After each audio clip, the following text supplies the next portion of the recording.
with the President of the United States. The future of Europe is at stake. Obviously, the future of Ukraine has been at stake, and the Donbass region seems to be on the table in terms of any kind of peace agreement.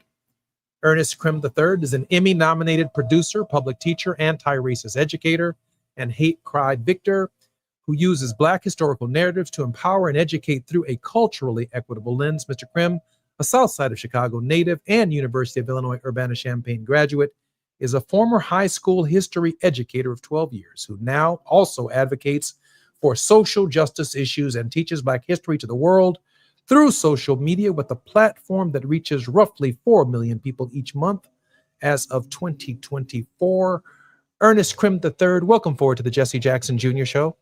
Hey, Brother Jesse, thanks for having me again. It's a pleasure and honor to be here as always. I look forward to our conversation. I certainly do as well, Ernest. Listen, while I'm starting with Ukraine, I want to focus on millennial thinking generally about their role in the world. Obviously, the news is dominated by what is taking place in that part of the world today. I mean, all of the leaders of Europe and Zelensky and the President of the United States, who just came off of a summit in Alaska with Vladimir Putin, welcomed at a U.S. Air Force base, given the red carpet treatment publicly. Not much was accomplished, and yet President Trump feels compelled to deliver some kind of message to Zelensky, which is obviously forthcoming because it's taking place at this moment. But if I'm on the south end of Los Angeles or the south side of Chicago, or I'm in Harlem, New York, or I'm in Atlanta, Georgia, or I'm in Oakland, California, in a real sense, as a young Black person, a young millennial, what does the world and what is going on in that part of the world mean to me? Do I have any relationship to it whatsoever? In a real sense, our spending in terms of its military budget is money that we're not spending on domestic priorities here at home. It is a far away, distant location. It undermines every dollar that we spend around the world. Is money that's not being spent on education, not being spent on healthcare, not being spent on jobs.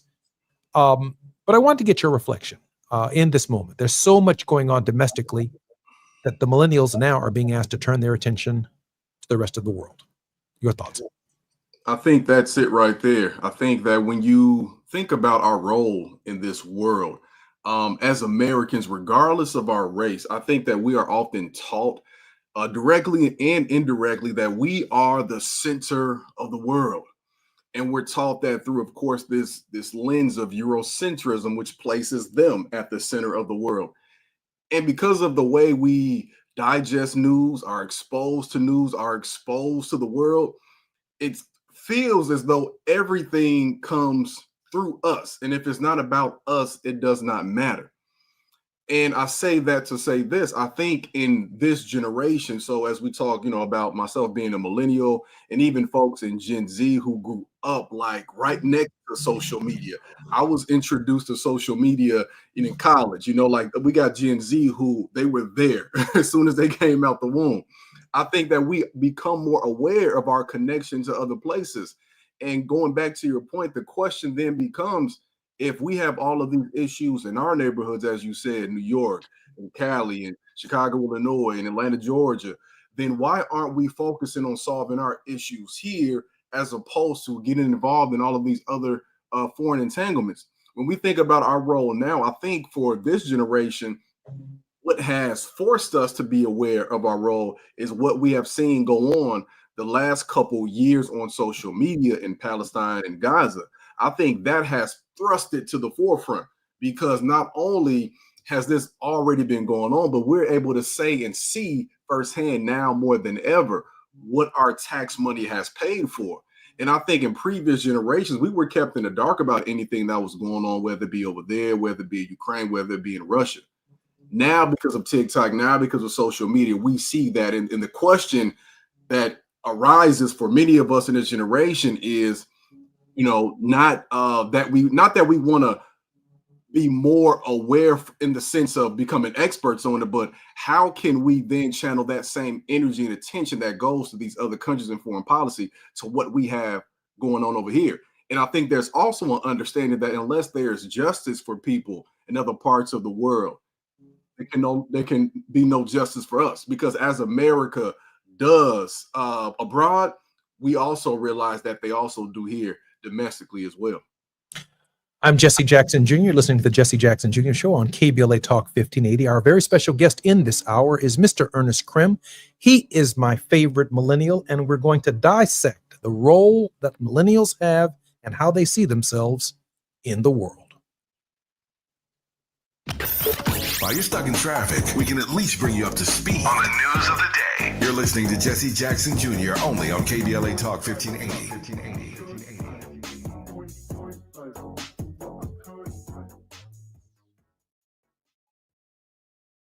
I can't believe how spotless my floors look after using the Swiffer Power Mop.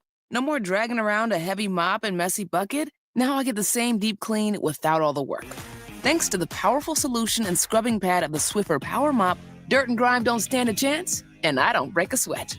Mic drop. Mop drop. Swiffer Power Mop.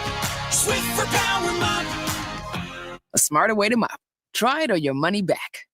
Hello, I'm Joe Cordell, founder of Cordell & Cordell. Divorce is complicated, especially when your small business or professional practice is involved. At Cordell & Cordell, we understand that these assets raise unique valuation and allocation issues. For 35 years, we've helped doctors, lawyers, and small business owners navigate divorce with confidence. Call us at Cordell & Cordell. Let me tell you, I understand on a personal level, your business is much more than a job. It's your legacy. 1455 Frazee, San Diego. CordellCordell.com.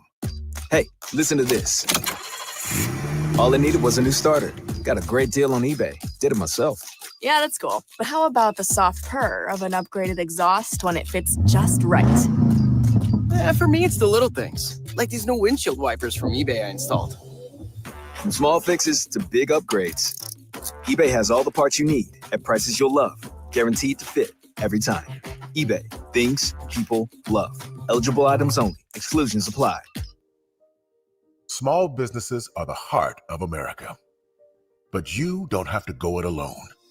As the nation's largest nonprofit resource of expert business mentoring, SCORE has helped millions of entrepreneurs build their businesses for free. Get the connections, education, and guidance you need with SCORE. We're ready to help. Find a mentor today at score.org. Hello, I'm Joe Cordell, founder of Cordell & Cordell. Divorce is complicated, especially when your small business or professional practice is involved. At Cordell & Cordell, we understand that these assets raise unique valuation and allocation issues. For 35 years, we've helped doctors, lawyers, and small business owners navigate divorce with confidence. Call us at Cordell & Cordell. Let me tell you, I understand on a personal level, your business is much more than a job. It's your legacy. 1455 Frazee, San Diego. CordellCordell.com. Hey, listen to this. All it needed was a new starter. Got a great deal on eBay. Did it myself. Yeah, that's cool. But how about the soft purr of an upgraded exhaust when it fits just right? For me, it's the little things, like these new windshield wipers from eBay I installed.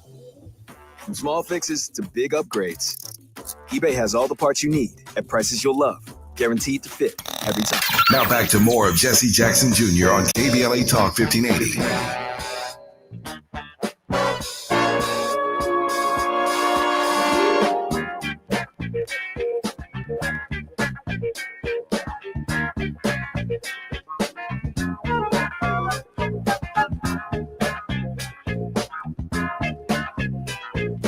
I'm Jesse Jackson Jr. Welcome forward to the Jesse Jackson Jr. Show on KBLA Talk 1580. Ernest Krim III, Emmy-nominated producer, public teacher, has created content for companies such as HBO, Hulu, Disney, Paramount, and the History Channel. Additionally, he is the CEO of Krim's Cultural Consulting, LLC, an international speaker who's spoken at Harvard, the University of Chicago, Microsoft, Colin Kaepernick's Know Your Rights Camp, and audiences in the United Kingdom and Canada. The author of 2 books and a passionate progressive education activist, has worked closely with organizations to advocate for educational and political equity, reparations, mental health awareness, and food justice. Ernest, welcome forward to the Jesse Jackson Jr. Show. Thanks again for having me back, brother. Ernest, our conversation today centers around the role that millennials play in the world and how they see themselves in the world. Let me go through some issues. Getting guns off the streets, making healthcare more affordable and accessible, reducing the flow of drugs in the community, providing more affordable housing, reducing crime and making streets safer, improving public education, inflation, and the cost of living.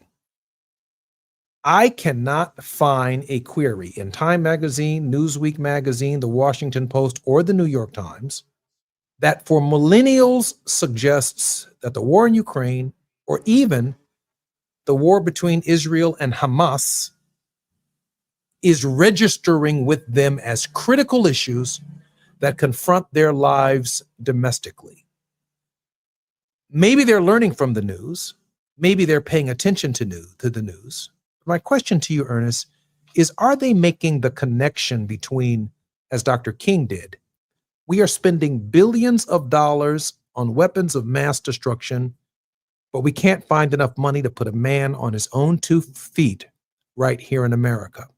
Or the message of Muhammad Ali, why should I fight in Vietnam or Ukraine? They ain't never called me the N-word. Muhammad Ali's global consciousness, which if he were living today, I think he would probably be short of being a millennial. I think he said that at probably 28 years old and was willing to give up his title to not respond to a draft.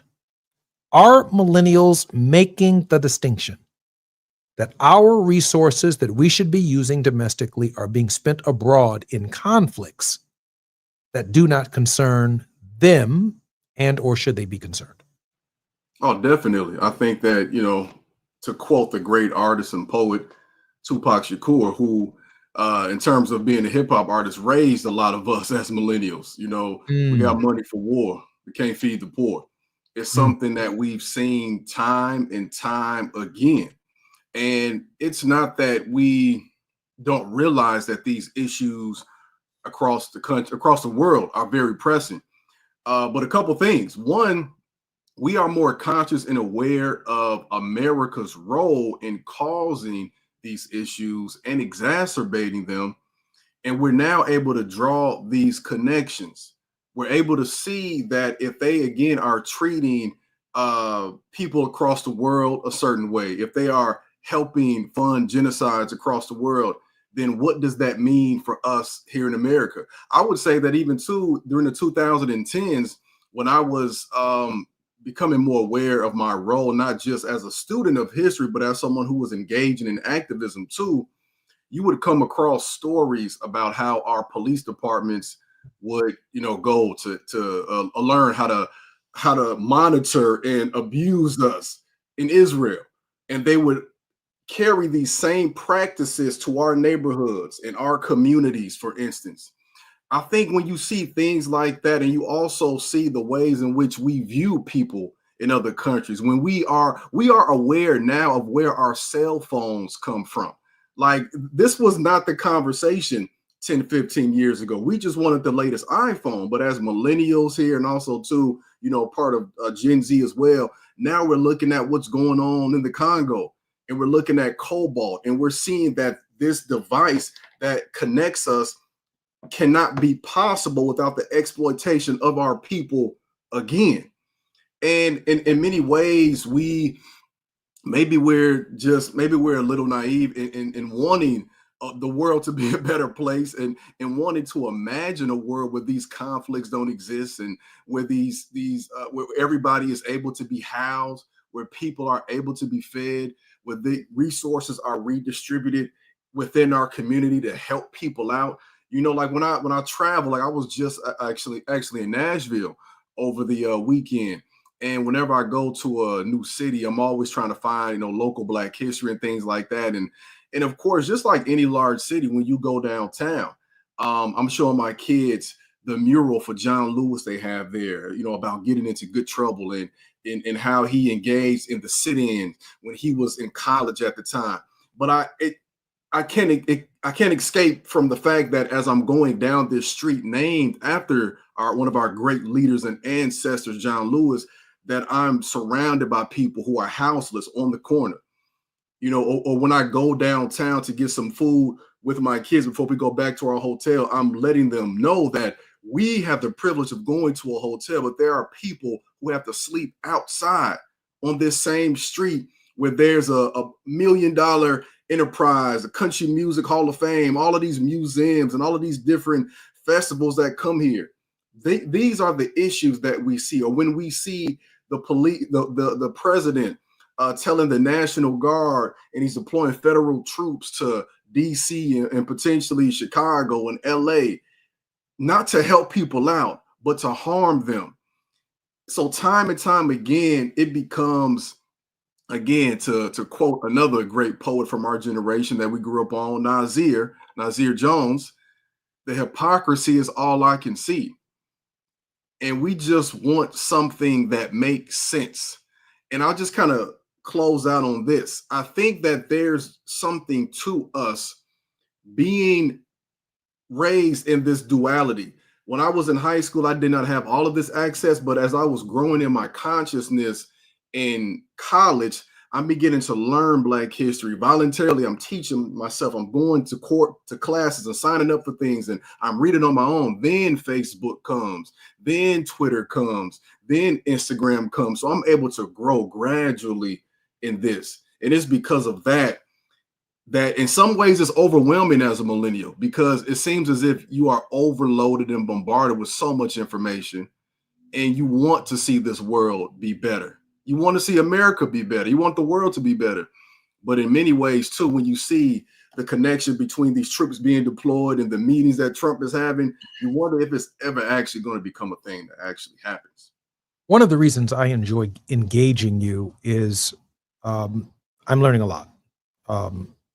The first time my son called me Pops, and his friends in college called me Unc.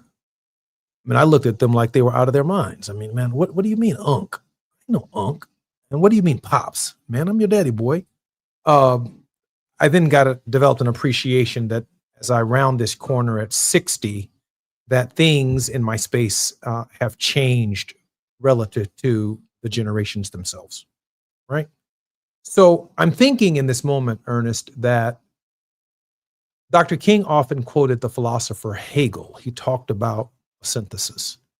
Hegel said that the truth can neither be found in the thesis nor the antithesis, but in the synthesis which reconciles the two, which means every thesis has some truth to it. Every response to that thesis or the antithesis has some truth to it. The reconciliation of that in the form of a synthesis creates a new truth, but at the same time that it creates a new truth, it creates a new thesis, and therefore the process creates a new antithesis, and such is the process of life, right? So I'm thinking about this generation now that is the product of artificial intelligence, where they can look up anything on their cell phones, they can get instant answers, they can write term papers that would take many of us months to write, they can write them in minutes, they can have all of the footnotes and the endnotes corrected before the day is over, even though they've been given a very complicated assignment. But then I think about, on the other hand, a community of values. And the extreme community of values that I'm referring to in this particular case, and it is, from my perspective, extreme, is the Amish. Between AI, radical individualism, and innovation, the ability to make decisions and do what you want, and also recognizing that AI has serious limitations when it comes to replacing human beings. But then I think about the community value and needs of the Amish, right? I mean, fiercely communal, but less individualistic than our economic system and the innovation that comes from individualism. But somewhere between AI and the Amish is a synthesis where we think about our community on the one hand as Black people, as brown people, as progressive people, but at the same time, we don't give up our own inward drive to be something that is unique, that we have a unique calling and a unique responsibility beyond community to express ourselves, that God has created each of us unique to operate in this space. Do millennials give consideration to the idea that they are the hybrid, the synthesis of not only their parents, but of history, this moment, the present, and our future? That is a profound question and observation. I think that, when you bring up Dr. King, for instance, as a student of history, I'm often comparing myself to the age people were at certain points in history. And I think, as someone who is in the middle of being a millennial, I'm 37. So I look, man, like what was Dr. King and what was Malcolm? What was what was Rosa? What was John Lewis? What were they doing around that age? I think that as a collective in our society, I don't think that we are as far along as they were. And I think it's because of what you say, what you speak on. I think because we are that hybrid, we have seen in many ways, like I said before, the greatest aspects of what life was like prior to the technological age that we exist in now, and the best and worst aspects of where our society is headed. Mm. We aren't able to pull from what we experienced in the 90s before then and bring that with us. I think we're doomed. And what I mean is because having more access to information does not mean that we are smarter with it or more intelligent with it. It means that we know more, but we have to then perfect the art of application. Mm. I'm often amazed when I think about what, let's say in 1955, what they were able to do to galvanize an entire community, to spread the word so that a majority, far more than a majority of Black people knew that we weren't riding the bus, that we were going to carpool, we were going to walk, we were going to do this, and how they spread the word, like thinking of great ancestors like Joanne Robinson, who was going out around campus and passing out flyers to get people involved. And she didn't care that her name wasn't at the forefront, even though she had been there organizing and had experienced it before Rosa Parks. She put her ego to the side and said, this is the moment. Mm. I don't know if collectively, because of the distractions, if we could engage in something like that over the course of time, because in the midst of doing that and passing out flyers, our phones go off and we share everything on our stories. And I'm including myself in this because this is what I'm immersed in too. So do we have the wherewithal? Do we have the stamina? Can we withstand what it takes? And I've been reflecting a lot this summer. I've been reading a lot this summer. And for me, I think what it really boils down to is for all of us, although these devices and this technology can be an asset to our movement, we have to be more strategic in how we use it and how we organize and how we plan. And I'm not convinced that we can do this productively without taking a step back from our cell phone and social media addictions. So to bring this back around to even what you asked at the onset, I don't know if we fully understand the degree to which we are this hybrid of these two different generations and understand this, because for many of us and what people I'm in conversation with and what I see online, we're still trying to figure this out, because the statistics show and say that we are of that one of those first generations, or if not the first generation, that will not have more wealth than our parents. And you think about what that means as Black Americans, African Americans in this country, that is multiplied based on what we have dealt with historically. So we're trying to put the crumbs together. We're trying to put the pieces together so that we can even have time to sit and think about what this means moving forward for us all. I'm so impressed with you, Ernest, because you see the hybrid. You see that you have an obligation to the past, an obligation in the present, and there is some reflection upon direction, trajectory, and the future. And it matters to this generation. Kamala Harris probably said it best, that we are not a generation that just fell out of a coconut tree. We are part of a whole, that we are part of a history that matters. I'm Jesse Jackson Jr. This is KBLA Talk 1580. When we come forward, we are with my favorite millennial, Ernest Krim III. More with Ernest Krim when we come forward.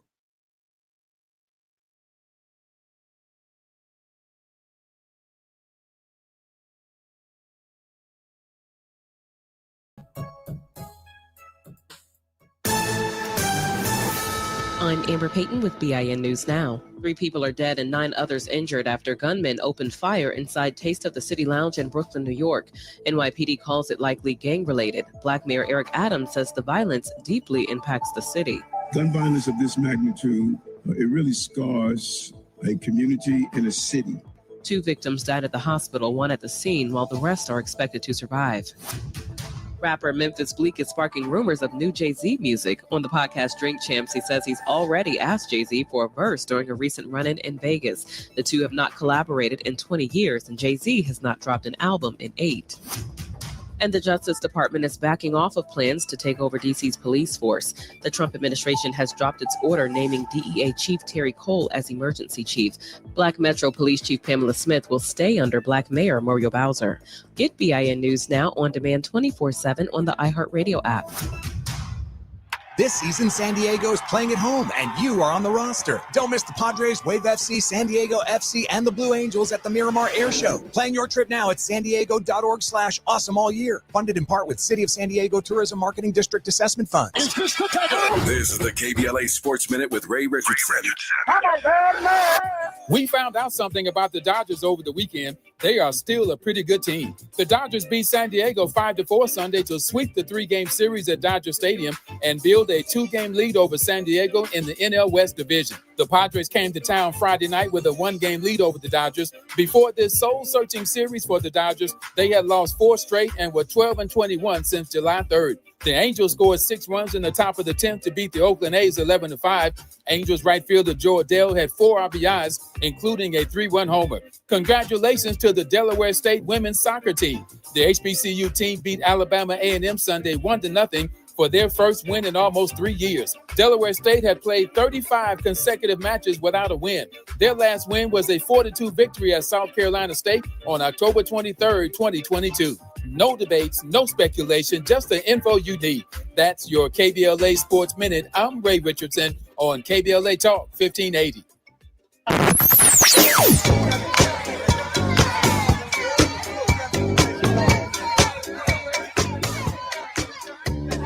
This is KBLA Talk 1580. Talk radio. That's music to your ears. We're unapologetically progressive. KBLA Talk 1580. Hi, I'm Jesse Jackson Jr., inviting you to join me weekdays at 12 noon, right after Tavis Smiley, here on KBLA Talk 1580. As a law school graduate and a theologian, with a firm grasp of our body politic given almost 2 decades in Congress, my show is the fresh new home of an authentic, uncompromised quest for transformation and salvation, both personal and collectively, as I vigorously interrogate the theological and symbolic meanings embedded in our society. I promise to leverage my knowledge of history, theology, and both international and domestic issues to imagine an inclusive vision for the future, which I hope will inspire all of us to pursue life, liberty, and the pursuit of happiness as a given, not just an aspiration. So join me weekdays at 12 noon, right after Tavis Smiley, for 2 hours of the Jesse Jackson Jr. Show, only on KBLA Talk 1580.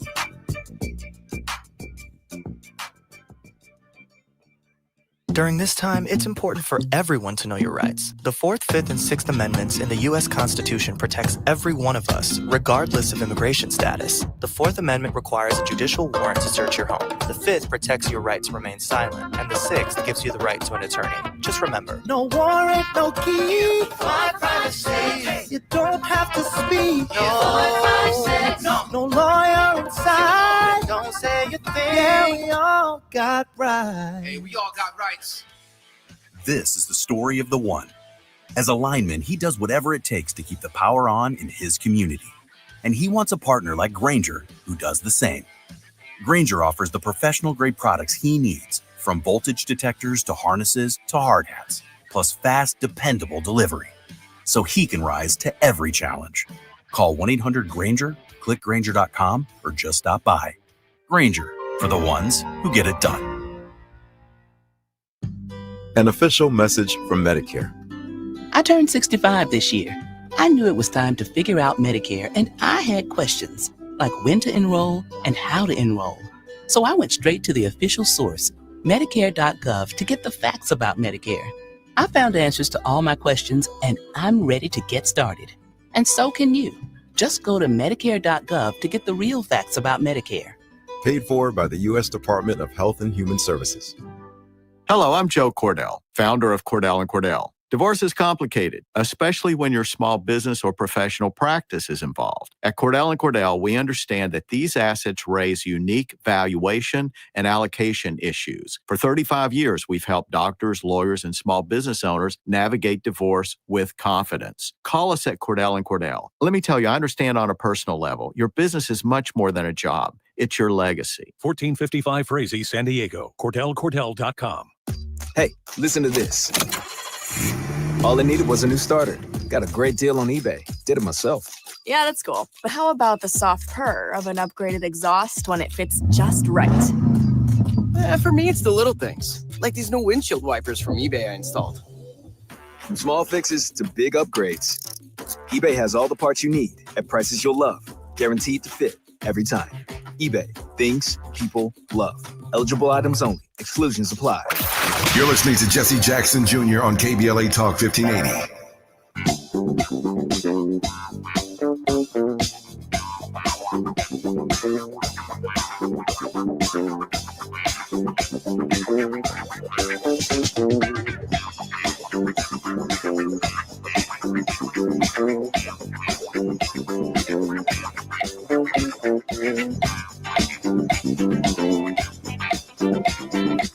I'm Jesse Jackson Jr. Welcome forward to the Jesse Jackson Jr. Show on KBLA Talk 1580. Our very special guest in this hour is none other than my favorite millennial, Ernest Krem III. Ernest is an Emmy-nominated producer, public teacher, anti-racist educator, and hate crime victor who uses Black historical narratives to empower and educate through a culturally equitable lens. Ernest, welcome forward to the Jesse Jackson Jr. Show. Thanks for having me back, brother. Well, now that we have established that both of us, my generation, old people, and your generation, young people, are in time. We are in sync. Johnny Mack says in our thought-provoking Thursdays that not only are we in time, we are in time over time, which means the things that we do in the present are the culmination of history and things that have occurred over time. We are in time and over time. We're in time because we're over time.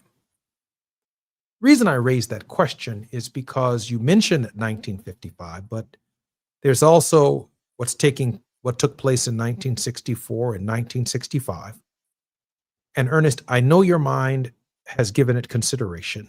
When we look at what's taking place in Texas, where Donald Trump has encouraged Governor Abbott and the Republican majority to redraw the entire state, which could in fact eliminate certain majority-minority congressional districts led and head historically by African Americans since the 1965 Voting Rights Act. The reaction from the state of California and Governor Newsom to redraw their entire state to offset the damage done to the national process by the state of Texas. I'm wondering if the in time over time is part of millennial thinking when it comes to this idea of what John Lewis was fighting for and Martin Luther King Jr. was fighting for. Are millennials going to be in time, in the present, with what is taking place in the midterms in 2026 because they are present in the moment, but their understanding of what it took to get to this moment? Brother, it is to see so much of what's happening now with a historical mind it's disturbing to me because I so much of what I understand about studying history is the cycles that repeat are the ones that, for good or bad, are the ones that we most often are not conscious of or paying attention to. So the cycles that repeat that harm us are the ones that we did not pay attention to in the previous generation, or that we did not carry over to make sure that we attacked appropriately. I believe, and again, I cannot profess to speak for every millennial. I speak for myself and my circle, what I observe. And these are observations that also, can be in regards to Gen Z, and some of my kids are Gen Alpha. I think that we have too often been prisoners of the historical moment. I think the ways in which we have been taught history has harmed us for this moment. And I say this because I cannot differentiate between the ways in which I was taught history and the ways in which I was made aware of comic book heroes. Like when you look at comic book heroes, and I love like X-Men and Spider-Man and all these people growing up, you knew that when something was happening in that city, most often it was New York, like they just acted like Chicago and LA and Atlanta, all these other places didn't exist. It was always New York. But whenever, and I don't even know what the Daily Planet. Everything. They never came across each other. It's like, what borough was he even in? But when something went down in New York, you knew one of those heroes was going to come and save the day. And you didn't have to do anything except cheer on that person.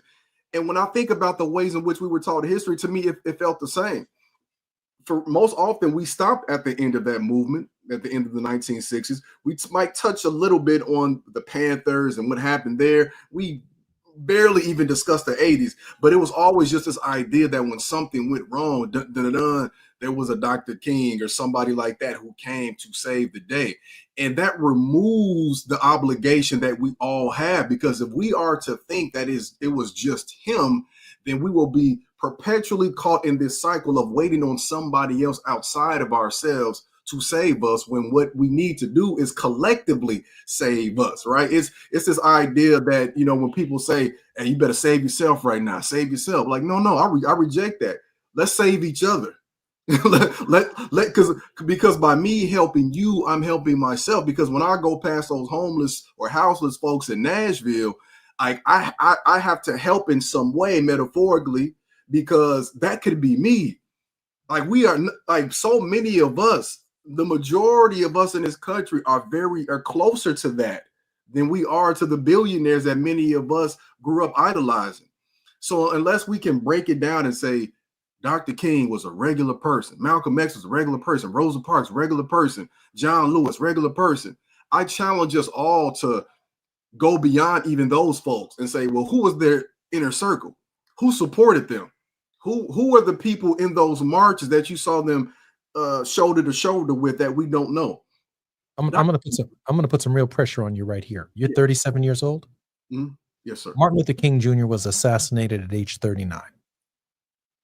Yeah. So that would be 1968. He would be 35 years old when he's fighting for the Voting Rights Act of 1965. He would be 34 years old when the historic civil rights legislation is signed. He would be 33 years old when he delivers the I Have a Dream speech. And I think the same numbers, my producer could probably confirm for me, could be written back from, I believe, Malcolm X, also assassinated at age 39 years old. You can walk these dates back. And in that moment, that puts you at 37.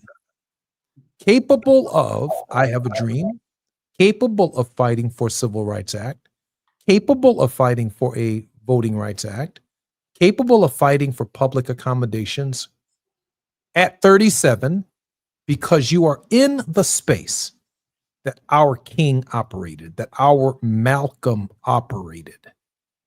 And I say that because when I have you on the program, it's because of the confidence and the reflection that I know that you give to the moment that your life is in against the backdrop of the generation before you that had to make decisions that included, but not limited to, the Student Nonviolent Coordinating Committee. You think about Julian Bond, and you think about James Bevel, and you think about these players who, some of whom lost their minds trying to change the social edifice and the value of our system.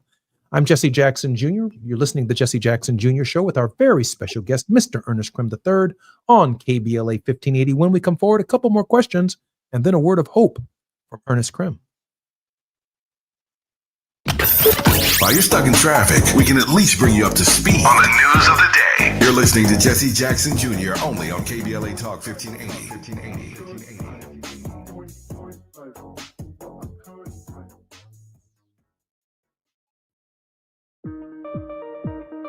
JP Morgan Chase offers tips for the local business owners in 2025. Small business landscape is ever changing, and the Los Angeles market is no exception.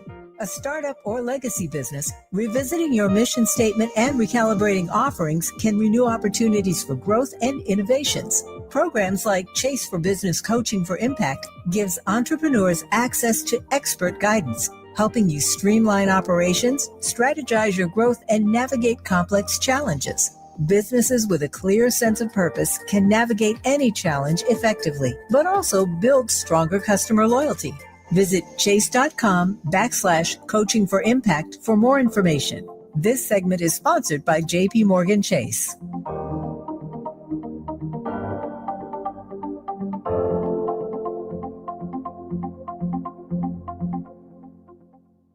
During this time, it's important for everyone to know your rights. The 4th, 5th, and 6th Amendments in the U.S. Constitution protects every one of us, regardless of immigration status. The 4th Amendment requires a judicial warrant to search your home. The 5th protects your right to remain silent, and the 6th gives you the right to an attorney. Just remember, No warrant, no key. My privacy. You don't have to speak. No lawyer inside. Don't say a thing. Yeah, we all got rights. Hey, we all got rights. Thinking about going electric? Now is the perfect time. Electric vehicles cost less to run, don't need gas, and need fewer repairs than gas-powered cars. You can also save with federal and state tax credits, and in some areas, qualify for rebates on home charging stations. To learn more, visit www.breathesocal.org. That's www.breathesocal.org. KBLA Talk 1580. We've got a lot to talk about. KBLA Talk 1580, connecting you with services and solutions. If you need help getting your resume in order, finding job training, or landing a job, we've got 3 great options for you. First, the City of Los Angeles has WorkSource centers across the area offering free job support. The California Workforce Development Board can help you with everything from GED prep to vocational training at no cost to you. On the federal level, the Department of Labor's American Job Centers offer a full range of services for job seekers and businesses alike. Visit careeronestop.org, or for more info, just call California's Help Center or visit cwdb.ca.gov or call 916-657-1440. For the City of Los Angeles programs, go to ewdd.lacity.gov or call 213-744-7300. All these services are free to help you get your next job. This is a community call to action from KBLA Talk 1580. My mom has decided to learn to paint, and she's good. My dad's now into creative cuisine, and I've already put on 6 pounds. Learning new things comes with age. My mom, she started forgetting my name and what we're talking about. Forgetting well-known things doesn't. Memory loss may be a sign of Alzheimer's disease. Early detection gives you and your loved one time to plan for the future. Learn the warning signs of Alzheimer's at 10signs.org. Brought to you by the Alzheimer's Association and the Ad Council. The following is a paid advertisement by Family Vacation Getaways with the purpose of soliciting sales of vacation ownership. For complete details, please visit fvgradio.com. If you want a 100% complimentary stay at a luxury resort in Cancun, airfare not included, then Family Vacation Getaways is your ticket to paradise. See website for complete details. We're giving away 5 days and 4 nights to the first 50 callers who can name an animal that lays eggs and is not a bird. An animal that lays eggs and is not a bird. Do you know it? Call now, 800-868-6431, 800-868-6431. You're also eligible for an exciting bonus vacation to Orlando, Florida for just $498. And don't worry about anything ruining your plans. We can extend your travel up to 18 months. Name an animal that lays eggs and is not a bird, and get a complimentary Cancun resort stay and an optional bonus vacation to Orlando for just $498. What are you waiting for? Call 800-868-6431, 800-868-6431, and give us your answer. The proceeding is not a contest and is a paid advertisement by Family Vacation Getaways and not sponsored by this program or its affiliates. Now back to more of Jesse Jackson Jr. on KBLA Talk 1580.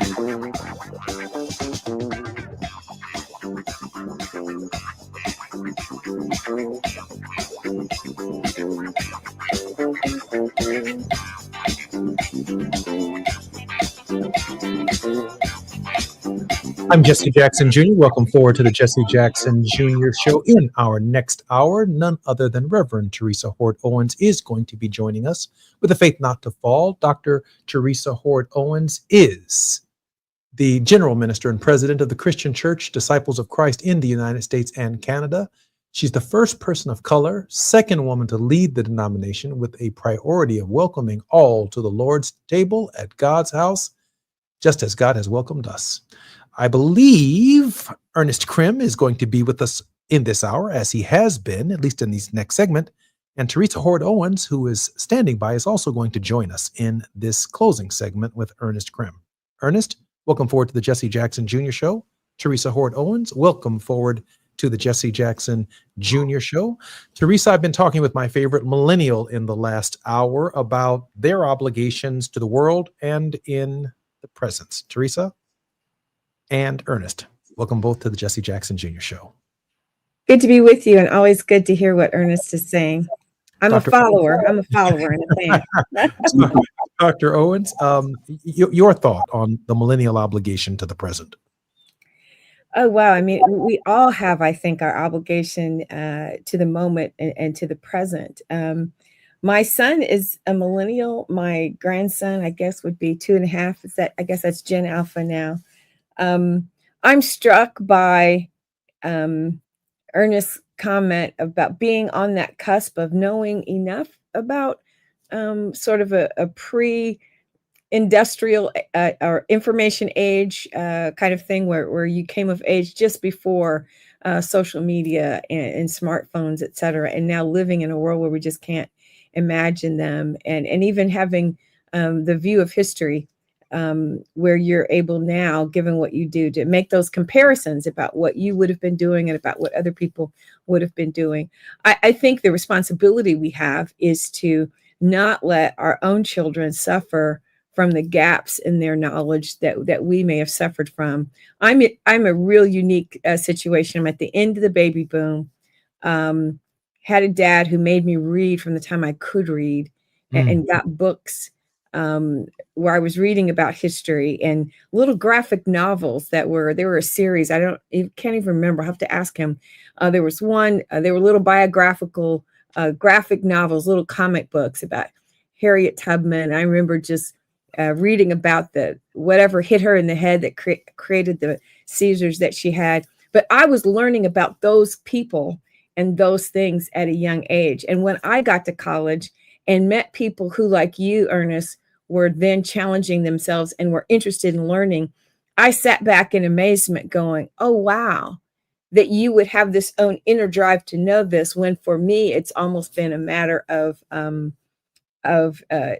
only rigor, but mandate, in my house. And I think that's part of the responsibility, is to make sure your children are better equipped and better prepared than you were, that they have that context. Because if you don't help shape that identity, the textbooks in school are still not any better than they were when I was a young person in the 1960s. They're still not any better.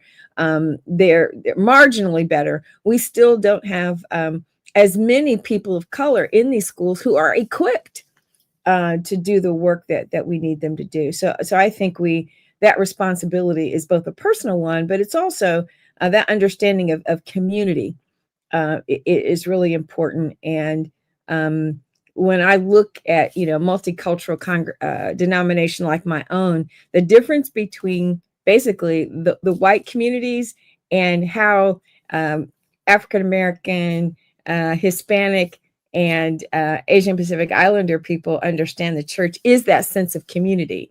They understand that the church has this particular responsibility to their communities, and it's not just a place where we want people to come and have a good program and some coffee on Sunday. That there is that sense of community, and we have to instill that in our kids. I have a nephew who grew up in Inglewood and lived with us for a while, and I remember him taking him downtown. He had never been downtown. He had never. There were parts of the city that he had never seen. There are kids growing up in Chicago who don't know anything beyond the few streets where they travel and go to school. Your entire lives. And what they see on TV.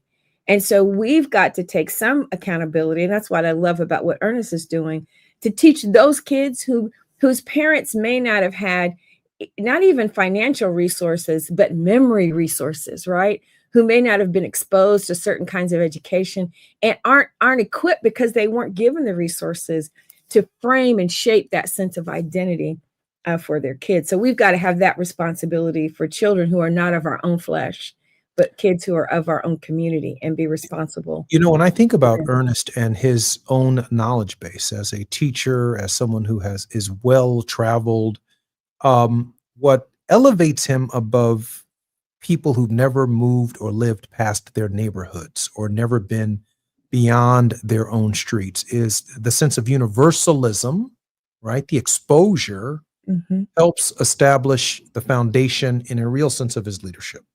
It makes him special amongst the millennials, because I remember, like the individual that you mentioned, when my housekeeper, my mother's friend, Miss Florine Malone, God bless her soul, at 66 years old, my brother Jonathan and I took Florine Malone to downtown Chicago for the first time in her life. All she knew was Markham, Illinois, and coming to Constance Avenue to work with my mother, to work with our household. She came that far north, and then she went back south every day for most of her life. We took her to downtown Chicago, and she thought she was in Milwaukee, Wisconsin. So if that's where the average thinker is, or person dwells within the context of our community, Ernest, then you are already light years ahead of them in the inness of this moment over time, because of your knowledge of what it has taken for us to get here. Ernest, in this hour, we have about 3 minutes for your final thoughts, a word of hope. And if you don't mind, I'm going to bring you down one segment with Teresa to answer Teresa's question in the second hour, and then we will move forward together, the faith not to fall. Ernest, your thoughts on hope. Yeah, you all said so much that was beautifully stated. And what I extract from that is a reminder of a thread post I came across recently online, where someone was just reflecting on the various Black history movies they were forced to watch growing up, from, Roots and Homicide and so on and so forth. I think that we have to, as technology becomes more and more advanced, like we're in an era where they've had to create instruments that allow college professors to detect how much of a paper was written artificially.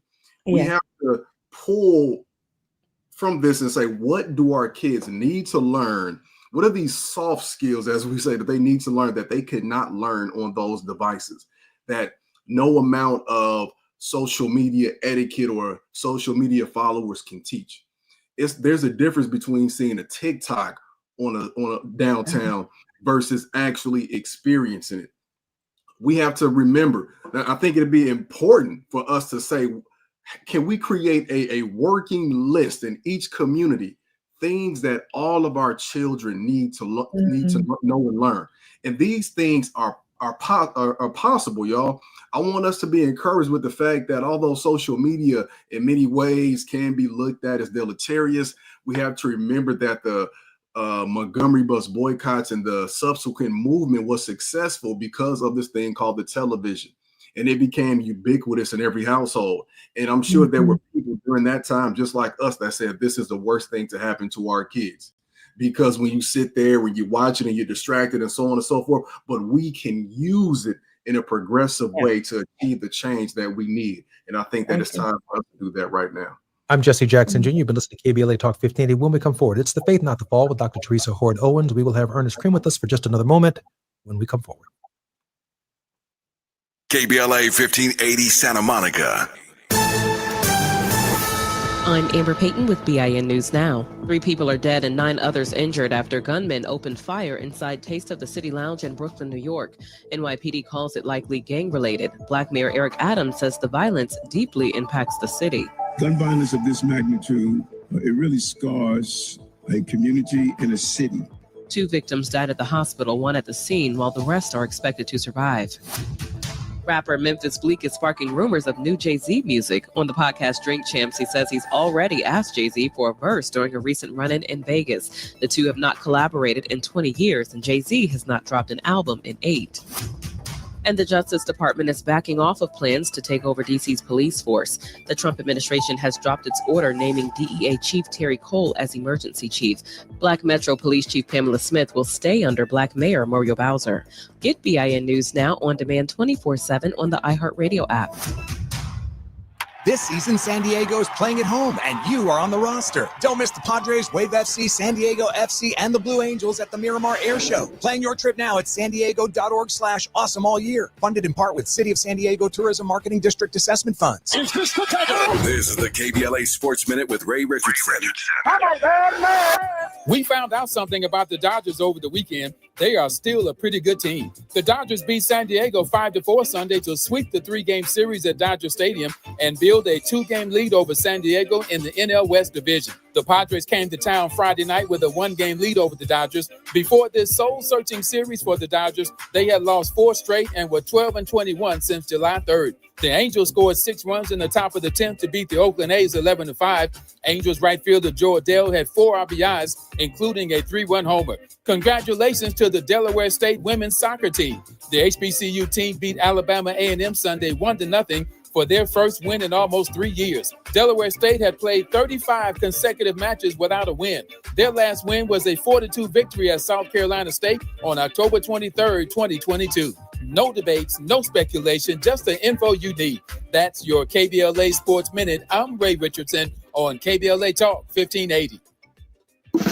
Are you ready to be a part of the conversation that will help shape our nation's future? Get ready to join us for the Left Coast Forum, Saturday, October 25th at LA Trade Tech, where progressive voices will come together to tackle the issues that matter most to working families across Los Angeles and beyond. From economic justice to climate action, from healthcare to housing, we're bringing together the brightest minds and most passionate advocates for real solutions and real change. With workshops, 2 major keynote addresses, and a closing reception with great music and good food. It's the Left Coast Forum, where your voice matters and your ideas take action. Saturday, October 25th at LA Trade Tech. Brought to you by KBLA Talk 1580 and the LA Progressive. The future won't wait, and neither should you. Mark your calendar now to be there and be heard. Stay tuned to KBLA Talk 1580 for more details.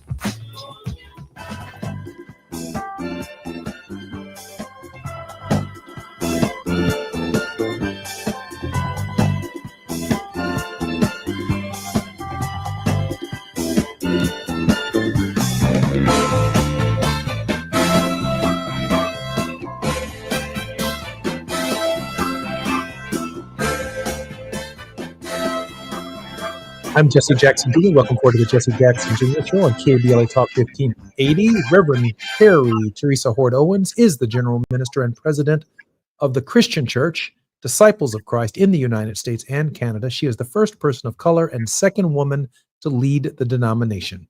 Since her election in 2017, Reverend Horde Owens, her ministry has actively reflected the disciples' priority of being an anti-racist church, something very hard to do, being a movement for wholeness, something hard to do, welcoming all of the Lord's table as God has welcomed us. Her exhortation to the church, let the church be who we say we are.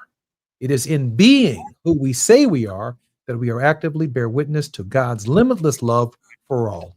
Dr. Teresa Horde Owens, welcome forward to the Jesse Jackson Jr. Show in the Faith Not the Fall Hour on Moving Mountain Mondays.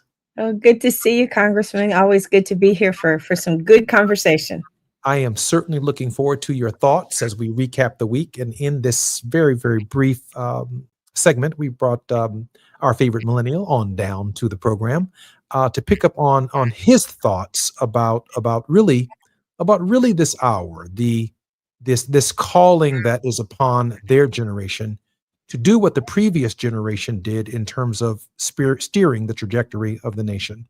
Let me turn it over to you, Terry, at this moment for any thoughts that you might have for Ernest before he leaves us in the segment. Yeah, Ernest, I am just, curious, and I think we've talked about this a little before when you've been on, about the role of faith or church for the millennials. I was worshiping at Salem Baptist Church yesterday, where my husband serves as the minister of music, and I try to get there when I'm in town. It's not a part of my denomination, but it's where my spiritual home is when I'm not traveling. And there was a young pastor who, Keelan, I can't remember his last name. He pastors New Jerusalem Baptist Church in Miami, Florida. In his mid-40s, has just taken over the church that his father used to pastor. And he said there's a huge rise of young adults. And usually when we say young adults, we're thinking millennials, Gen Z, who are coming. And he says, I don't know that I'm not like a tripped out rapper preacher or whatever. He says, but they're looking for something. And I'm curious from your perspective, spiritually speaking, what role does faith or things of the spirit have for this generation? And what do people like me need to be thinking about in terms of helping to build that foundation? I think it's necessary personally. And I know people are searching in lots of different ways. And I know it can't look like the church I grew up in. I'm just curious as to how you think young people are grappling with the need for faith to deal with our current situation. I think so many of us from our generation, for people who have church hurt anyway, I think it was because they were in environments where they were expected to be perfect, to be in a place where we know no one can be perfect or even comes to the place like that. We come to learn about the one who was perfect. So I think that, but we have been in churches, of course, and these are institutions made by man that have harmed a lot of us. I think that we just have to, all of us have to find places that are more welcoming and embracing of where we are in our journey. I think the beautiful thing about church is, like, especially if you're working a 9 to 5, Monday through Friday, what other place can you go to where you feel love? And it's not based on what you are producing, how many clients you served or whatever you did throughout the week. We have to have spaces like that more than ever, because again, to my generation, we saw what it was like to have a third space and then to have them taken away. When me and my friends grew up, we were going to the mall, kicking it, going to, or outside. Like now I can drive down streets, 80, 90 degrees weather, and I don't see kids playing basketball. I don't see kids at the playground. So it saddens me to see those types of institutions gone. But we had a variety of third spaces to choose from. But the church has always been there. The church has been the cornerstone of all of our movements here. And for us, and I don't often speak about this, but like to be Black American, African American is to be of faith. There are a variety of different beliefs people have, but I think that we come from people who always knew there was something beyond who we are. There was a creator. I can't even fathom the word atheism being uttered like for us and who we are, because of what we have been through. To be where we are now, you had to have faith in something beyond what this moment is. Ernest, we have about 2 minutes before the segment ends, but I just want to throw this out there. There are probably two safe spaces: the church and the classroom. Dr. Teresa Hord Owens is in the church. Your phone and your laptops are off during that service. And as a teacher, you demand the undivided attention of your students with at least their phones off in the classroom. So the competing influence is this device, this world that we let into our central nervous system.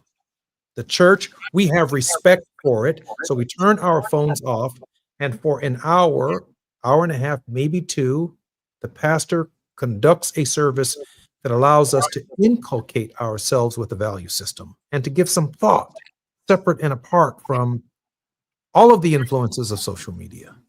And in the classroom, Ernest Krim, my teacher, commands my attention in ways that the rest of my day is bombarded with this information. But the value system of who we are, community, comes somewhere between the preacher and the teacher. And I know that it is time for our break. Ernest, when you come forward with us in the future, I'd love to have you on the program to talk about between the preacher and the teacher. Ernest, thank you for being on the Jesse Jackson Jr. Show. Can't wait to see you until next week. Thank you. Good to see you, Ernest. Y'all take When care. we come forward, more with Teresa Hord Owens. I'm Jesse Jackson Jr. on KBLA Talk 1580 AM. When we come forward. It's afternoon drive time with Jesse Jackson Jr. Only on KBLA Talk 1580. I can't believe how spotless my floors look after using the Swiffer Power Mop. No more dragging around a heavy mop and messy bucket. Now I get the same deep clean without all the work. Thanks to the powerful solution and scrubbing pad of the Swiffer Power Mop, dirt and grime don't stand a chance, and I don't break a sweat. Mic drop. Mop drop. Swiffer Power Mop. Swiffer Power Mop. A smarter way to mop. Try it or your money back. Small businesses are the heart of America. But you don't have to go it alone. As the nation's largest nonprofit resource of expert business mentoring, SCORE has helped millions of entrepreneurs build their businesses for free. Get the connections, education, and guidance you need with SCORE. We're ready to help. Find a mentor today at score.org. Hello, I'm Joe Cordell, founder of Cordell & Cordell. Divorce is complicated, especially when your small business or professional practice is involved. At Cordell & Cordell, we understand that these assets raise unique valuation and allocation issues. For 35 years, we've helped doctors, lawyers, and small business owners navigate divorce with confidence. Call us at Cordell & Cordell. Let me tell you, I understand on a personal level, your business is much more than a job. It's your legacy. 1455 Frazee, San Diego. CordellCordell.com. Hey, listen to this. All I needed was a new starter. Got a great deal on eBay. Did it myself.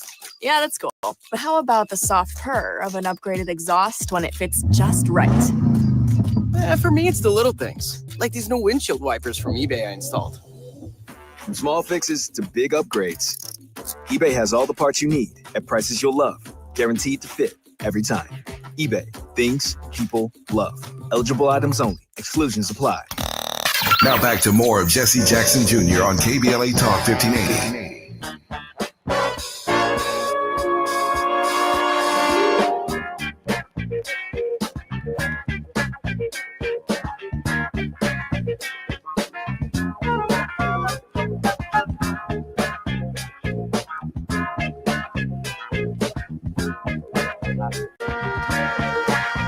Jesse Jackson Jr. Welcome forward to the Jesse Jackson Jr. Show. This is Moving Mountain Mondays with Reverend Terry Hord Owens. In addition to collaborative service with the ministries that comprise the Disciple of Justice Ministries, she's been an active in the leadership of the Poor People's Campaign and other ecumenical collaboratives, including the Faith Table. Reverend Dr. Owens, welcome forward to the Jesse Jackson Jr. Show.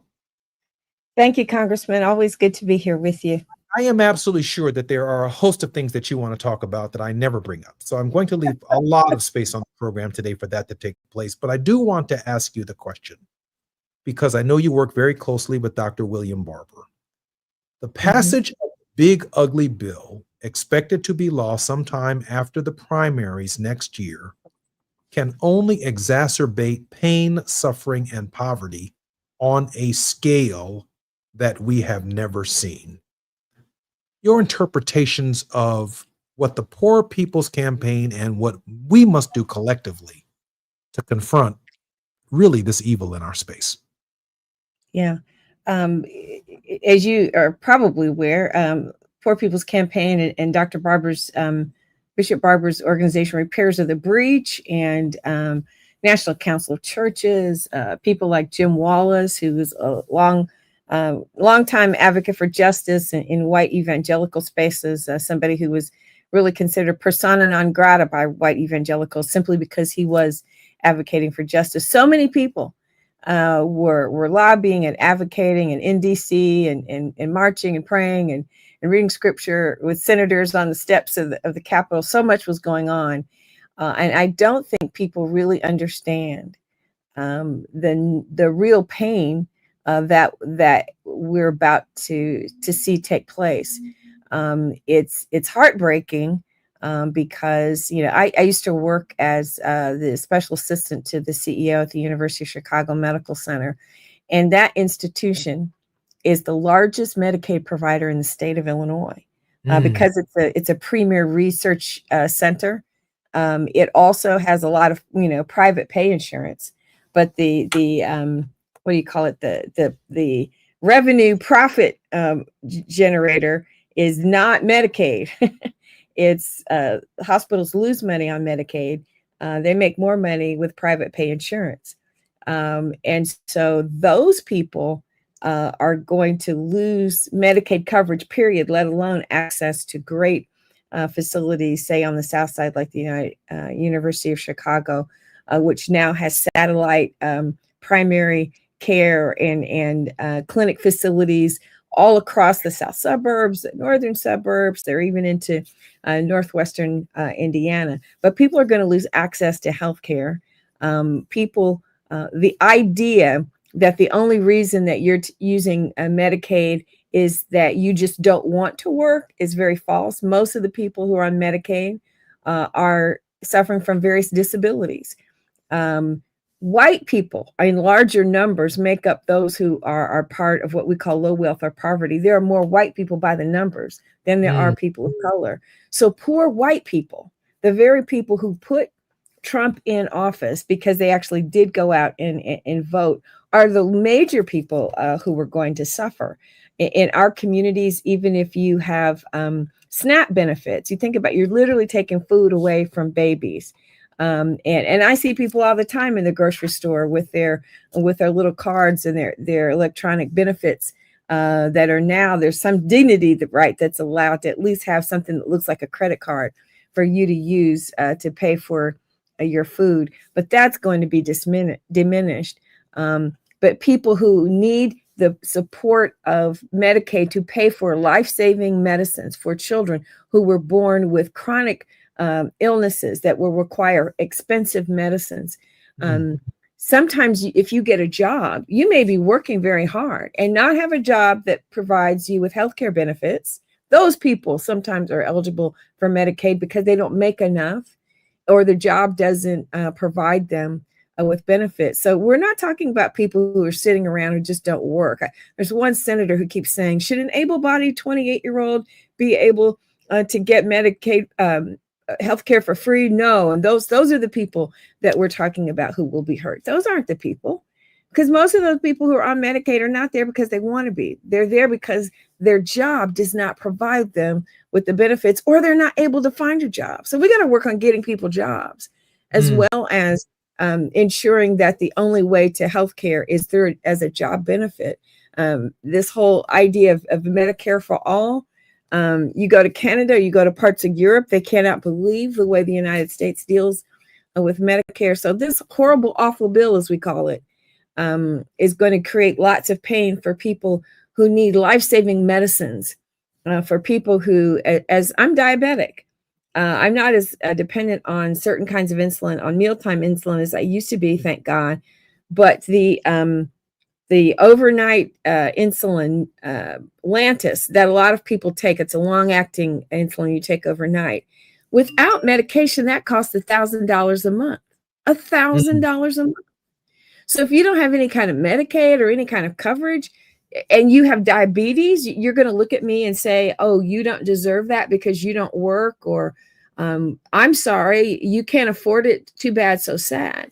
That's the kind of structure that we're talking about being put into place. And I think low income, poor white people are going to be the most surprised, because they have this MAGA, this unfailing faith in Trump going to bring America back, but they're going to be the first ones to suffer. And it just, the ignorance about what these bills actually are going to do, and the way that, given what we're talking about with news and where we're getting our information, I'm really afraid. I was in, where was I this past weekend? Kansas. I was in Kansas, Overland Park, Kansas, meeting with disciples from Kansas, Nebraska, and the Kansas City area. They were doing work with a ministry called Micah Ministry. And they were talking about the fact that their churches are preparing what's going to happen when people can no longer get certain kinds of medications, when people can no longer have certain kinds of benefits that are being provided by homeless shelters. What's going to happen when the federal government starts to claw back all the support, and how our churches really don't have the capacity to be able to replace a lot of what the federal government is doing. But I hear those conversations all the time. How are we going to be able, we can't replace it, but what are we going to be able to do to provide some kind of safety net? Because what we've known as this understanding that we take care of our own is shredding. It's being shredded, and it's blowing away. One of the things that Ernest was particularly interested in, and I know that it is at the foundation of your own ministry, is this question of community. And I tried to see the emphasis of the overly individualistic, self-motivated idea of capitalism in our system, in our democratic and free and open republic. And I tried to find, if that is an extreme, and I think it is, we've seen the billionaire class show you what they're capable of. That is an extreme. And then I reconcile, for example, the other extreme, which might be the Amish community, this concern about community by locking out the outside world.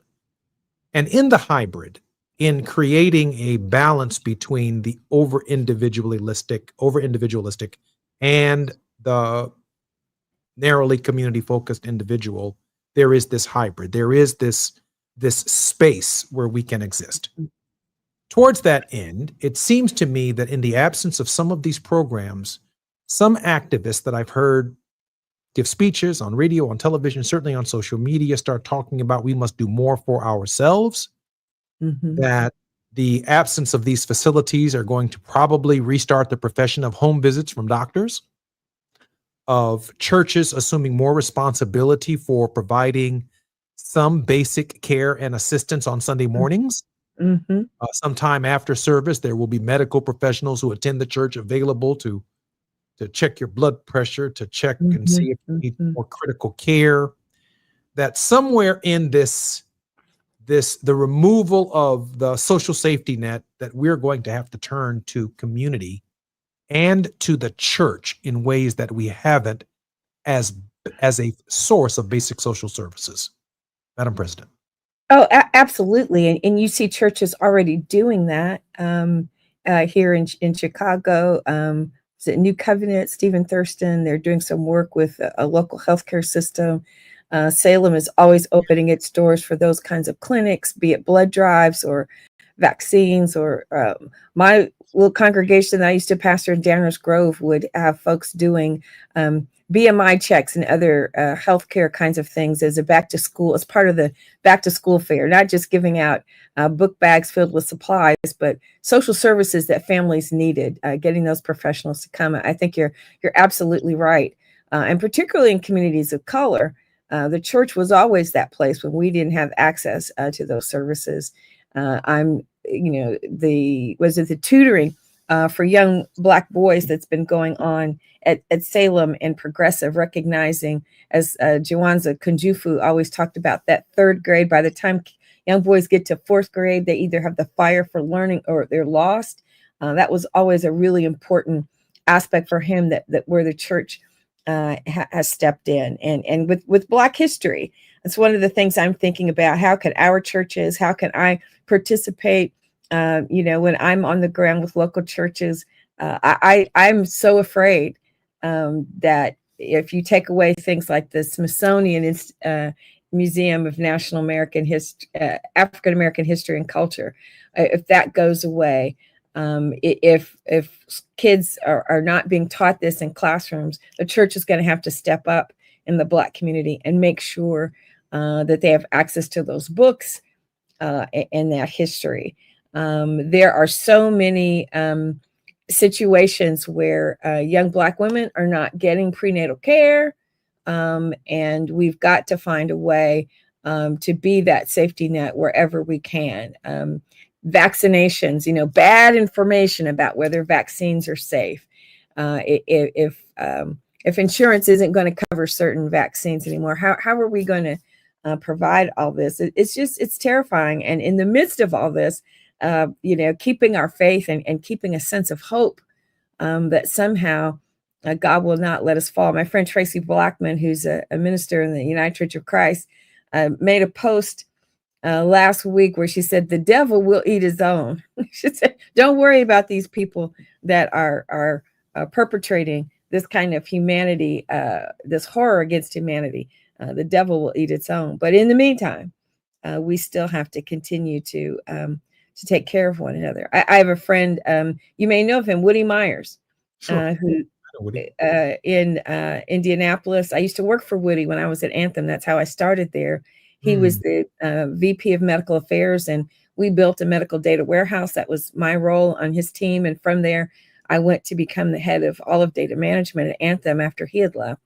But he would always go and work weekends in the emergency room. That was his specialty. He wanted to stay in touch with what was happening in ERs in the city, so that the work that we were doing with the health insurance company was more relevant. So I see people doing those kinds of things, and as you say, being really willing to give of themselves for the community and seeing where those gaps are. We have to.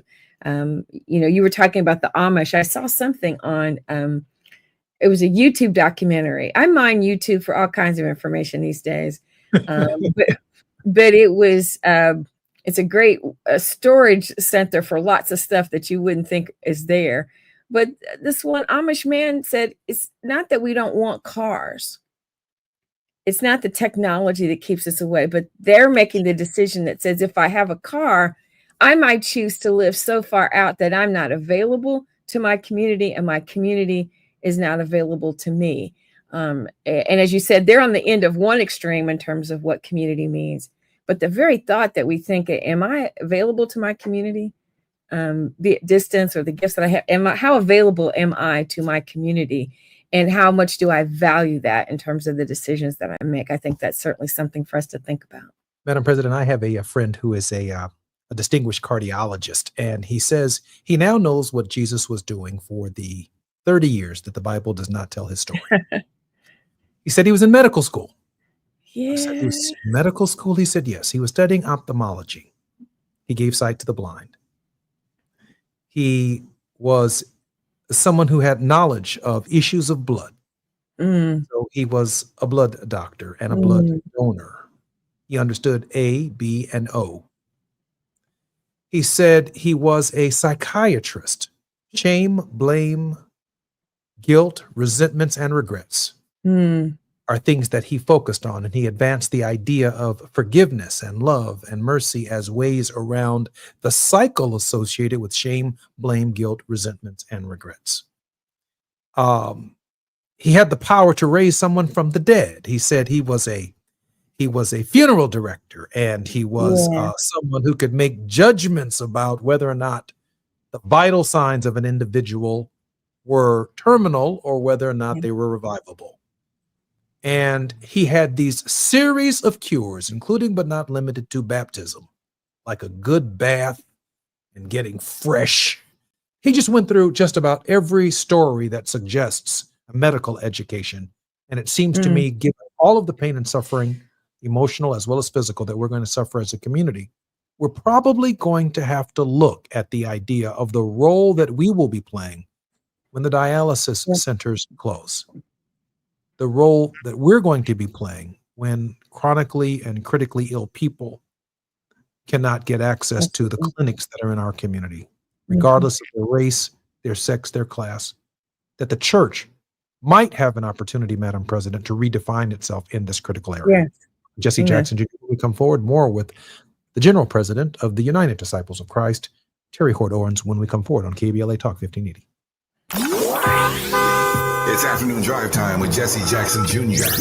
Only on KBLA Talk 1580.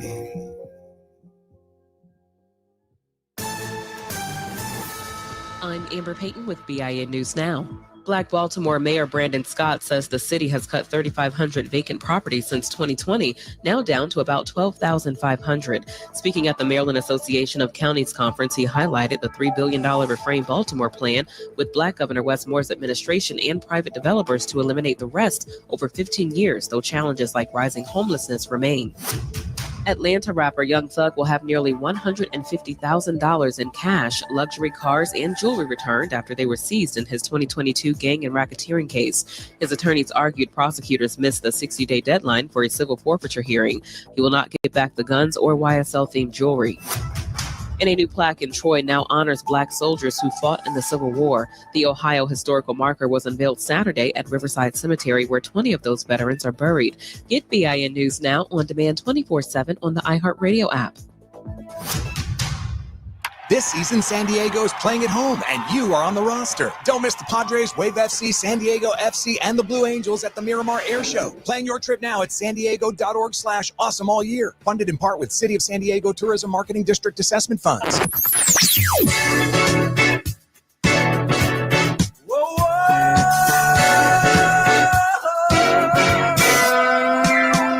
This is KBLA Talk 1580. Talk radio.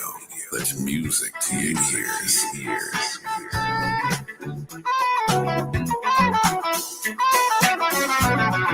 We're unapologetically progressive.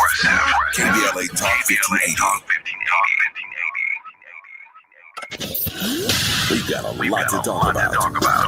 I'm Reverend Gerald, the life coach. Is someone you love struggling with addiction and mental illness? Is improving your family's health important? Want to leave a legacy that your family can grow? Are you ready to enhance your perception of life experiences? Then wake up weekends at 7 a.m. with Urban Family Focus and get the wisdom, opportunity, resources, and motivation to live your best life. Join the conversation on Urban Family Focus Saturday and Sunday at 7 a.m. Unapologetically progressive. KBLA Talk 1580.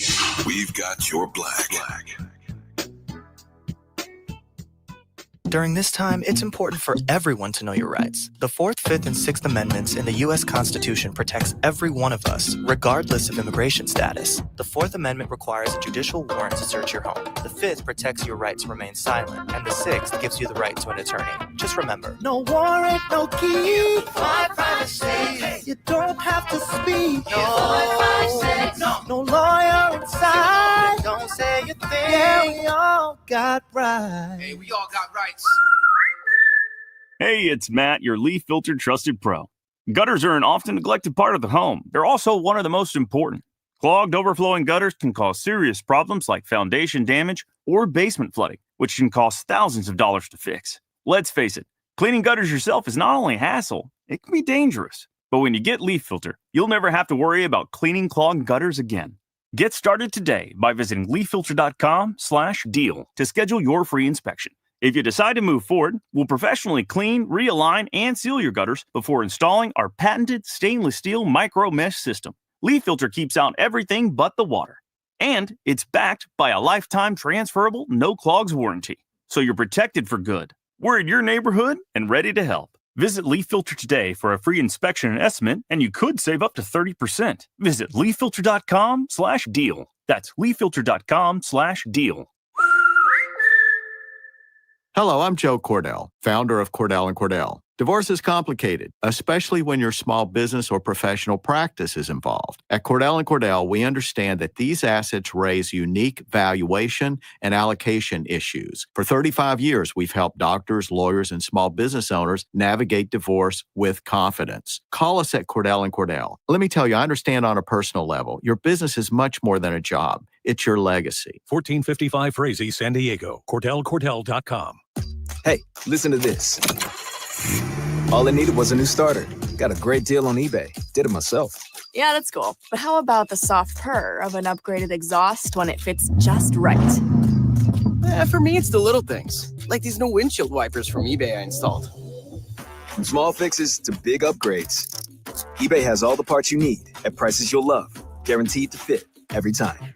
eBay. Things people love. Eligible items only. Exclusions apply. You're listening to Jesse Jackson Jr. on KBLA Talk 1580.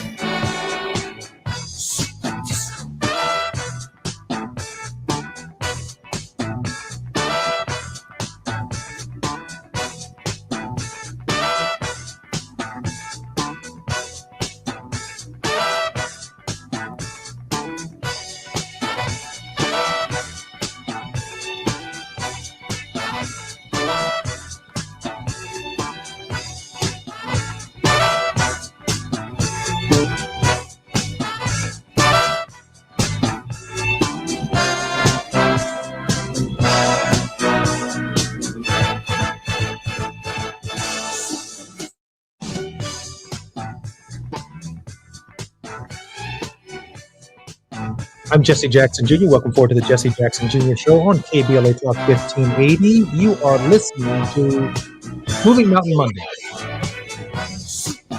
Faith Not to Fall with Reverend Dr. Teresa Hord Owens, who is a descendant of one of the oldest African American free settlements in Indiana and a disciple since a young adulthood. Reverend Hord Owens earned her bachelor's degree in government with a minor in African American Studies from Harvard University. Dr. Hord Owens' resume includes more than 20 years in corporate America, leading diverse teams in data management, in healthcare, and other industries before she entered the seminary. Madam President, welcome forward to the Jesse Jackson Jr. Show. Thank you for having me, my brother. Always good to be here. Madam President, I want you to share with us anything that might be on your mind, but I just want to add this little point right here. I'm hearing from everybody that as crazy as this whole Trump era is, it is providing us an opportunity for community. It's an opportunity to buy black. We ain't got no more DI. It's an opportunity to shop in our own neighborhoods. They don't want us no more. It's an opportunity to go to our own churches. Well, our pews are empty. Everyone keeps saying that this opportunity is presenting itself as the antithesis to what Dr. King and the movement of the 60s actually created, the kind of church congregation that you presently lead.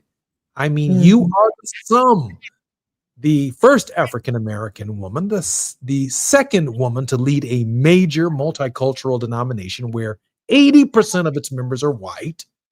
So much of the last 60, maybe 70 years has been about, well, it comes together in you. It comes together in me. It comes together in Reverend Barber. It comes together in Ketanji Brown Jackson and all of the experiences. It comes together in Barack Obama. It comes together in Hakeem Jeffries. In a real sense, we are in the moment that over time created. And now we're being told, well, we need to make America great again. And it doesn't include this moment. In fact, it seeks to erase it. Yeah, I think even as you look at my story and this denomination, our congregations, local congregations, are still very segregated. 11 o'clock still remains, as Dr. King said, the most segregated hour in America. When I visit congregations, they are predominantly one thing or another. They may be predominantly white, maybe there are a few Black members or a few Asian Pacific Islander members. And then we will have congregations that are mostly Asian, or all Pacific Islander, or all Black, or all Hispanic. So that segregation continues to exist even as we try to build this community at the denominational level that reflects more of that beloved community.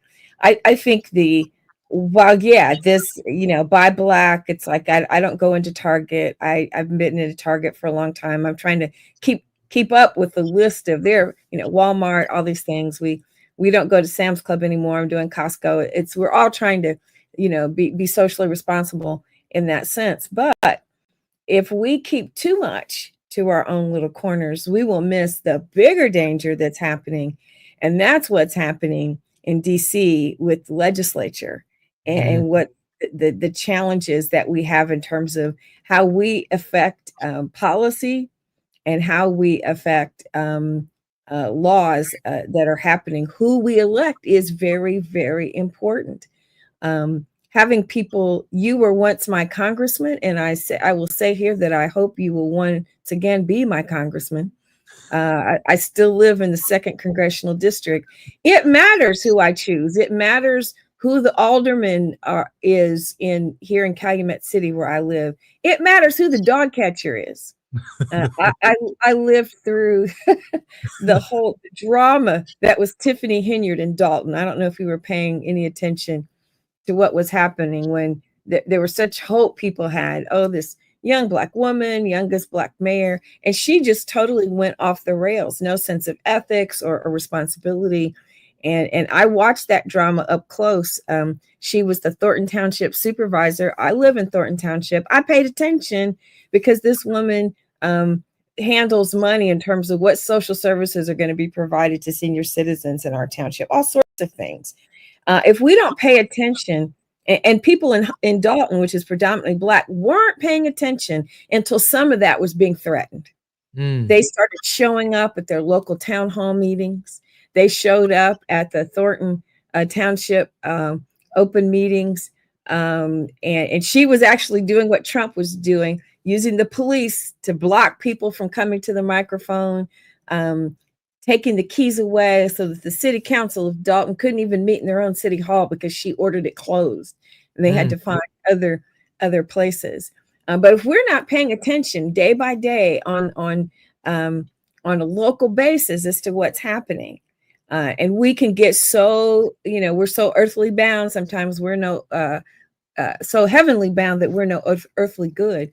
We have to pay attention to these local issues. And one of the things I'm trying to do with my denomination is say it's great to make sandwiches, PB&J sandwiches for the Micah ministry to give out. It's great to put together hygiene kits of body wash and shampoo and conditioner and deodorant and all these things for the people who need it for short-term needs. But what I need you to do on days like today, which Moral Mondays at state capitals all over the country, I need you to be paying attention to what's happening in your local community and fight for policies that will respect humanity. Fight for policies that will ensure that this society that you say as a Christian is so important, that we love our neighbor as ourselves. There have to be policies and laws in our country that reflect that. And we've got to, as a faith-based people, grab onto this responsibility that we must speak, we must show up, we must stand up. We got to be registering people to vote.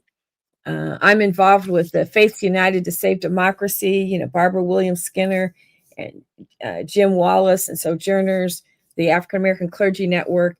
They're already starting training sessions to train clergy to serve as poll chaplains, to have people to show up in the polls, in the polling stations, to not only ensure that the law is being followed, but to give people a sense that there are people who care about me who are here. And we have data that says that they're less likely to have actions that result in voter suppression when we have clergy people at the polls who've been trained as to what they can and cannot do. But we've got to get beyond this short-term charity that we are so good at doing to understanding long-term systemic work that we also need to do. I've been a poll chaplain. I remember when Reverend Meeks was running for state senator, and I was one of the volunteer poll judges. And I saw some shenanigans going on in Dalton, actually, and I was able to intervene. But we've got to be doing that kind of work too. I know that we only have about a minute, maybe 2 minutes before the break, but our producer asks the question in terms of the value system of some of our elected officials. Is it a function of melanin, Gina asks, or is it spirit? Is it a reflection of on us as generations before us would have whipped, for example, the mayor of Dalton's tail for embarrassing us? And I also reject, by the way, the first notion of the first African American to do this or to do that. Correct. Because all of that symbolism right there, we need the second African American who's beyond the first to actually get some stuff done, because the first is so symbolic and so celebratory. We almost get nothing done in that generation. Yeah. Almost nothing. Almost nothing. And I think we do have to hold each other accountable. But what it says is that Tiffany Henyard didn't have a particular structure and a particular set of values wrapped around her. We're not sure what her context was, that she didn't have this sense of responsibility for her community was not greater than her sense of how she could benefit monetarily from that job. And that's where we're failing. We're not building those moral systems around our young people. I think that's a disease that exists in our leadership generally in the very conservative system. I'm Jesse Jackson Jr. This is KBLA Talk 1580. We are on Moving Mountain Mondays, The Faith Not the Fall, with Reverend Dr. Terry Hord Owens. When we come forward, more with Dr. Owens. While you're stuck in traffic, we can at least bring you up to speed on the news of the day. You're listening to Jesse Jackson Jr. only on KBLA Talk 1580.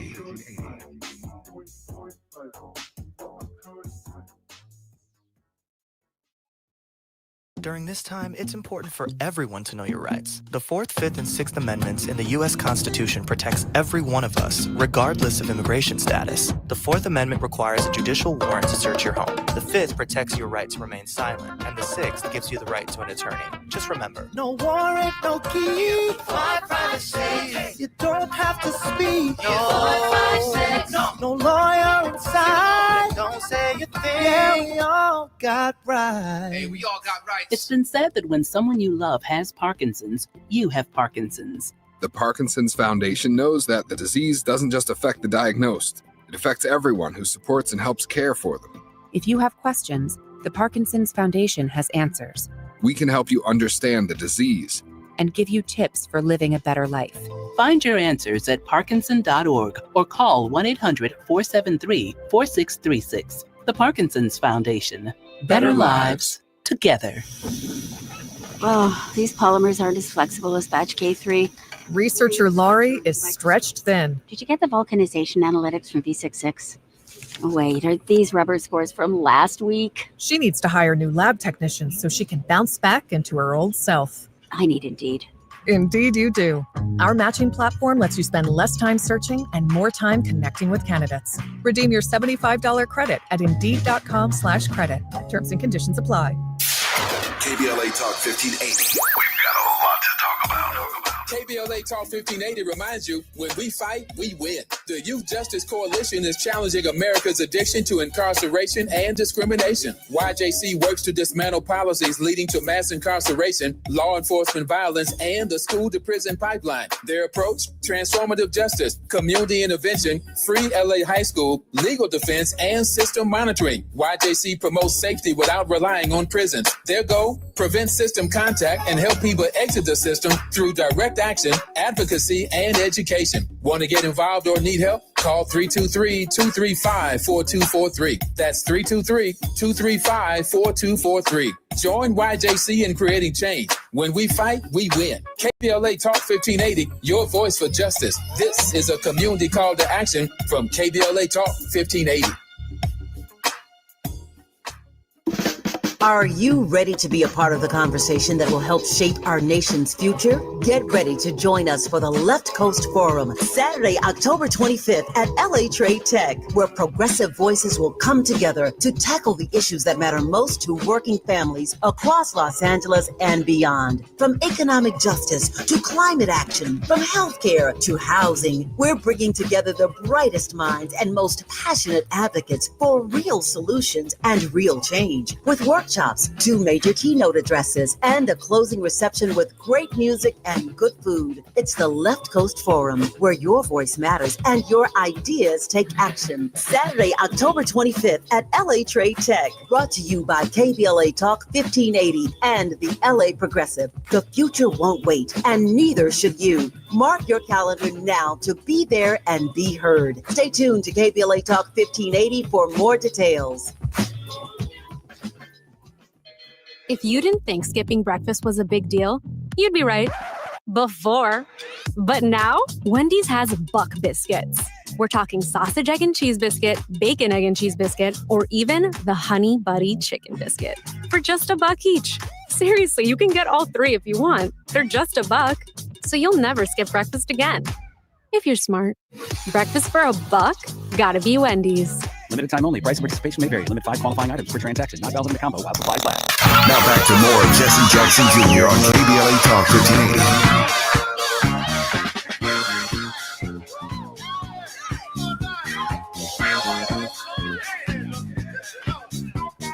I'm Jesse Jackson Jr. Welcome forward to the Jesse Jackson Jr. Show. This is Movie Mountain Mondays with the Faith Not to Fall. Reverend Dr. Terry Hord Owens is our active regular contributor on Mondays. Reverend Owens, welcome forward to the Jesse Jackson Jr. Show. Thank you, Jesse. Good to be here. She's a graduate of the University of Chicago Divinity School. Reverend Hord Owens served 15 years as the Dean of Students at her alma mater. Reverend Hord Owens also served as the pastor of the First Christian Church of Downers Grove, Illinois, where under her leadership, FCCDG is now open and an affirming anti-racism, pro-reconciliation congregation. Madam President, it's always a pleasure to have you on the show. Oh, it's always good to be here. I'm always, as I'm out and about, most weeks, very seldom is there a week that goes by where I'm not out with one of our congregations or with some action. I really regretted that I couldn't be. We've got disciples in Tennessee and Louisiana, Arkansas, doing Moral Monday actions at their state capitals today, and trying to get people moving and not just talking about this stuff and not just throwing our mantras around, but really being the church that that we say we are. So, Madam President, how can we support your work? And tell us more specifically, what is it that we can be doing on Mondays? Now, listen carefully, everybody. We need to do something. And sitting around talking about it all day and reflecting on it all day, and even, shame on me, radioing all day ain't no excuse for doing something at least once a week. Hence, Moral Mondays. Here's what I would suggest to people as a way to kind of get plugged in. You can go to breachrepairers.org, and you can sign up to be on their communication list. That's Bishop William Barber II. That's his organization. The Poor People's Campaign is a combination of Breach Repairs and the Cairo Center out of Union Theological Seminary, Dr. Liz Thiel Harris. But Breach Repairs is what is really fueling the Moral Monday actions in this present moment. And you can get plugged in. There are still Poor People's Campaign activities, the state campaigns. There's an Illinois campaign. You can still go to poorpeoplescampaign.org and sign up to get on the list so that you're getting information about what's happening in your state, in your local area. And that's one way, I think, to plug in and know what's happening. For clergy, there's something called, if you sign up for Breach Repairs and at poorpeoplescampaign.org, clergy are invited to become part of what's called the Prophetic Council. And that's just a monthly gathering of folks that Dr. Barber likes to talk to and get information. But your local NAACP, right? Your local church, ask your pastor, what are we doing to address issues in the community? Are we helping to register voters? What are we doing about what's happening here in Illinois? In Illinois, when we do these lobbying, Illinois was never chosen for the special lobbying work because we had Durbin and Duckworth, right? And we have currently Robin Kelly as the second congressional district congressman. I was always in a position where all of my people were on the right side of the issue, as I thought, but that's not the case everywhere we live. So getting the ability to plug in with organizations who have done this kind of work, so you're not recreating the wheel. Our denomination had its general assembly in Memphis in July, which is our triennial meeting for the whole denomination. And Dr. Barber was planning a rally there, and we had a couple of our ministries who were planning a rally. I was like, oh no, let's not fight each other. Let's come together. Let's come together with what Dr. Barber's doing. And this is why, because he's done this. He understands the mechanics, the logistics of it. He understands how to get press attention to it, because you need press attention. So when we collaborate with people who know what they're doing without worrying about whether your face is on the poster or whether you're going to be asked to speak, we can just amplify the work that we're doing. And that's what the goal I have for my own denomination. I want our work to be amplified. And if that means I'm coming alongside a William Barber because it's going to get more attention, or because I learned from him about what's happening, we can do those kinds of things. But the Moral Mondays are focusing on state legislatures and trying to get more visibility and amplification about what's happening at the local level, because that's just as important as what's happening in DC. But all of it gets back to this work of faith being much more than just some good singing and shouting on Sunday. So, Madam President, let me go around the world let me go around the country with you just on Moral Monday. Mm. So Moral Monday, for example, in Texas, might be, if you can hear our voice, that you are standing with what? Texas Democrats, right, who have been refugees around the country, but are now back in Texas because a new session has been called on the state's redistricting plan. That might be the moral activity, standing with them. Yes, yes. And then, for example, a Moral Monday in Los Angeles might be the confrontation nonviolently and the resistance of ICE showing up in our parks, in our schools, disrupting families. Yes, in our churches. I've had a church where ICE showed up at the church. In our churches. So a Moral Monday in Washington, D.C. might be opposition to the president's expansion of authority by taking over the district government, his efforts to take over the police department, which the courts have now resisted. You can define your action on Moral Monday, but it does mean do something.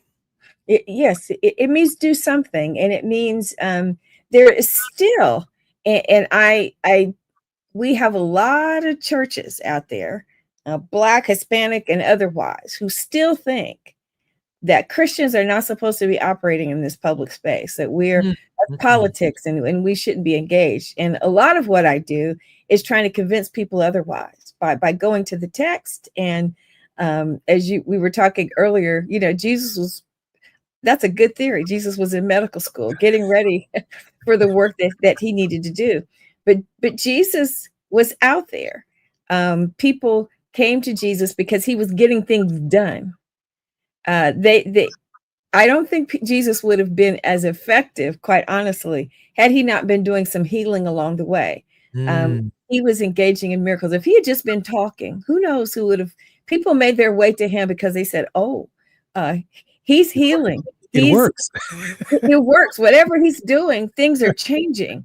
And I think that's what our churches, my husband after church yesterday, we went on a tour of the Pullman neighborhood in near Roseland, near where the House of Hope is. I had not been in that area in the neighborhood to see what the National Pullman, the national park that is now there, and what the old Pullman factory looks like. And there was an actual ranger standing there on the grounds giving a tour. There's a Chick-fil-A, there's a Jimmy John's coming, and a Dunkin' Donuts. And when I offered that legislation to put a national park in Roseland, Illinois, there wasn't a single politician who showed up.